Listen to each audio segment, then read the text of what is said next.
निश्चितच त्या ठिकाणी चर्चा विमर्श त्या ठिकाणी झाला आणि उद्या येणाऱ्या परिस्थितीला, उद्या येणाऱ्या निकालाला कशा पद्धतीनं सामोरं जाऊन त्या ठिकाणी वाटचाल करायची अशा अर्थानं बैठक नव्हती, परंतु भेटणं होतं.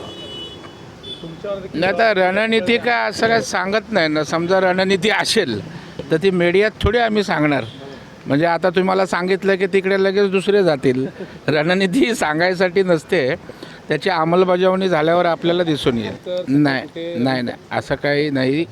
जबाबदाऱ्या तोही रणनीतीचा एक भाग आहे. त्याच्यामुळं कुणावर काय दिले, काय ठरलं आहे ही तुमची अपेक्षा असली तरी मी सांगणार नाही आहे.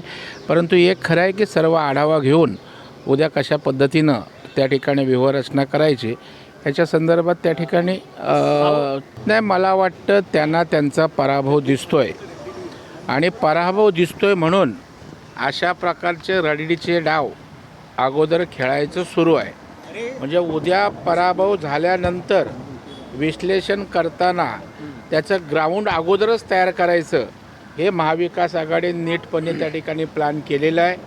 उदाहरणार्थ रोहित पवार त्या ठिकाणी ज्या पद्धतीनं राम शिंदेवर, निवडणूक यंत्रणेवर आगपाकड करतायत, याचा अर्थ ते हल्ल्यात पराभव समोर दिसतोय. संजय राऊत 288पेक्षा 300 जागा येतील असंही ते बोलू शकतात, एवढे ते महान आहेत.